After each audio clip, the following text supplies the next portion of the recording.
이재명 당대표님의 모두 발언으로 기자회견을 시작하겠습니다.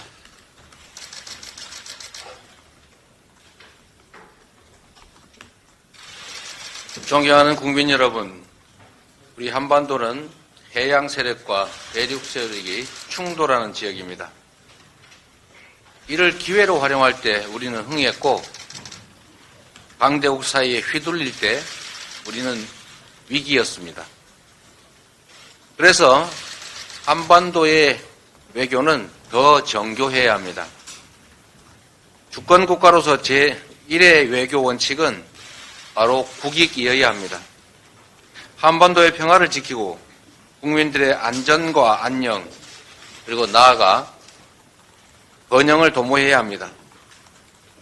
이번 윤석열 대통령의 한미 정상회담도 그러하기를 바랍니다.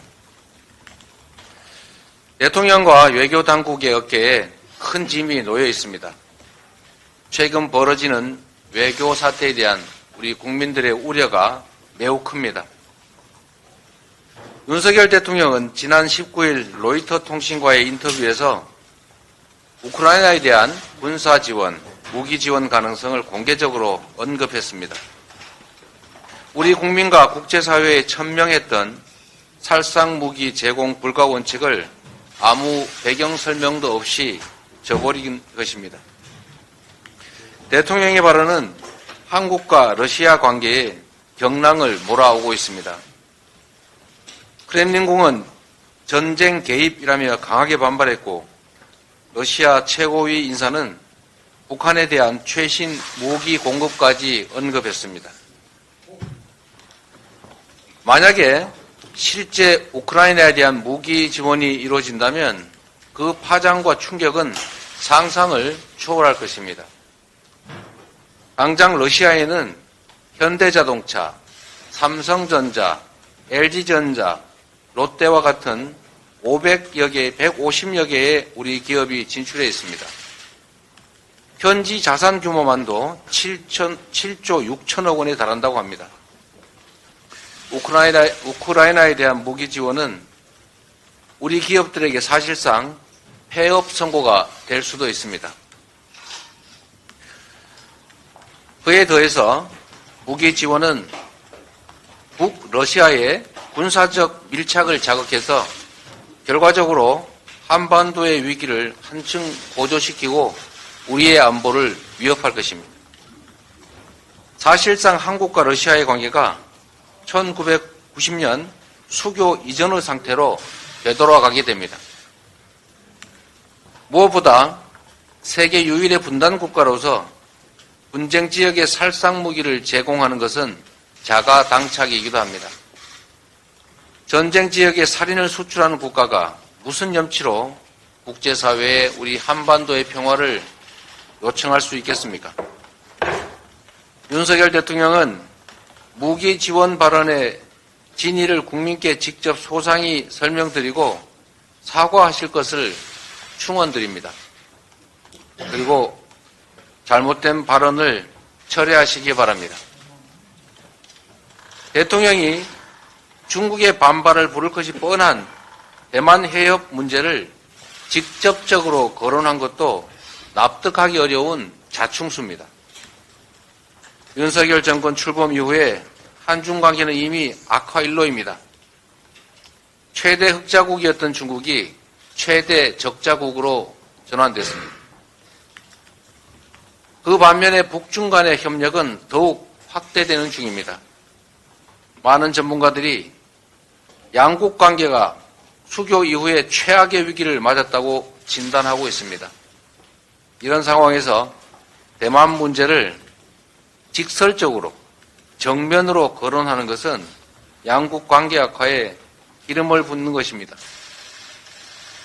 대만 해협에서의 위기가 곧 한반도의 위기로 대한민국 안보의 위협으로 전가될 가능성이 매우 높습니다. 자칫 사드 사태와는 비교도 안 되는 엄청난 피해를 우리 국민과 기업들이 입을 수도 있습니다. 한반도의 평화와 안정, 국익을 위해서 필수적인 중국, 러시아와의 우호 관계를 훼손하면 안 됩니다. 굴욕적인 일본 외교의 복구도 여전히 난망합니다. 한일 정상회담 이후에 일본 해상보안청 순시선이 독도 인근 해역에 무려 8차례나 출몰을 했다고 합니다. 우리 해양조사선의 정당한 독도 수역 조사 활동도 지속적으로 방해하고 있습니다. 일제의 조선 침탈의 시작점이었던 윤효호 사건을 다시 보는 듯하다는 지적까지 나오고 있습니다. 세계 주요 국가들과 어깨를 나란히 하던 우리 대한민국이 퍼주기 외교로 국익도 자존심도 다 짓밟히고 동네북 신세로 전락했다는 한탄마저 나오고 있습니다. 국방 외교는 보수 정권이 열어놓은 것입니다. 보수 정권 스스로 자신들의 선배들이 닦아놓고 역대 정부가 안정적으로 발전시킨 국방 외교의 기틀을 통째로 무너뜨려서야 되겠습니까? 존경하는 국민 여러분, 말 한마디로 천냥빚을 갚는다고 합니다.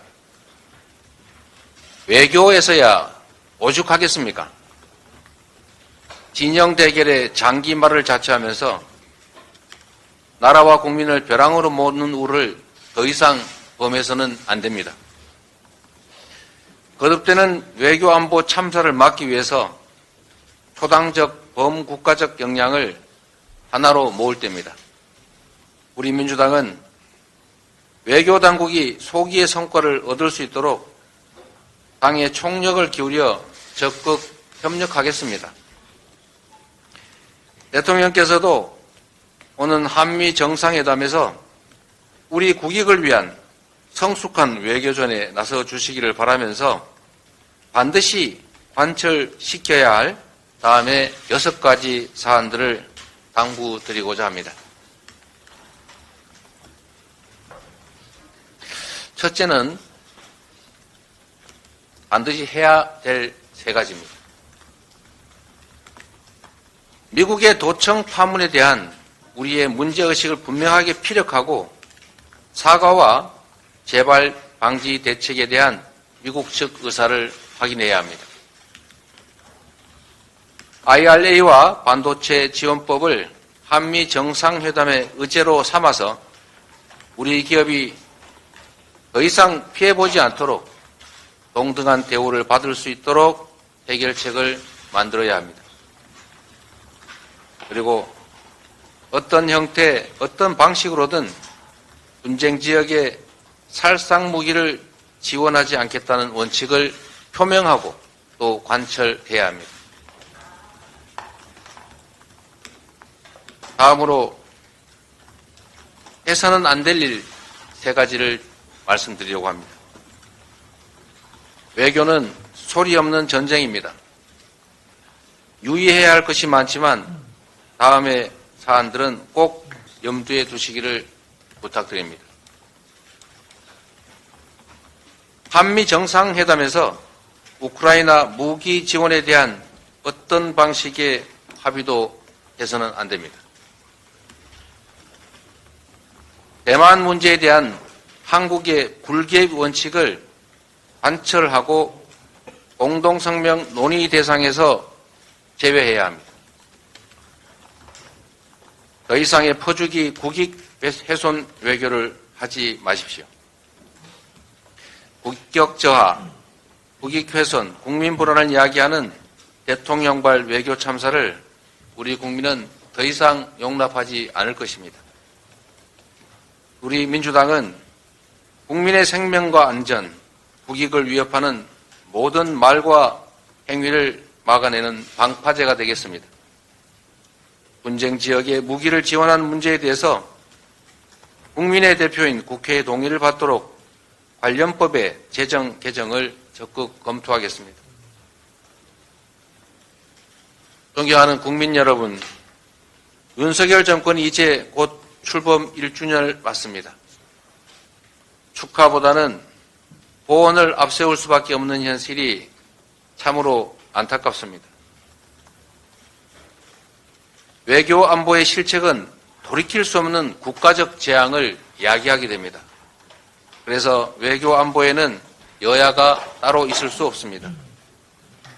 정부가 국민과 나라를 위해 바른 길을 걷는다면 민주당은 전폭적으로 대통령과 정부에 협조할 것입니다.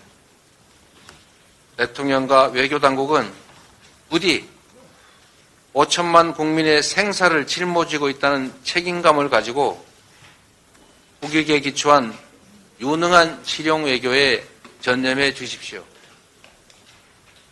판단하고 결정하고 행동하는 데서 신중을 기해 주시기를 다시 한번 당부드립니다. 고맙습니다.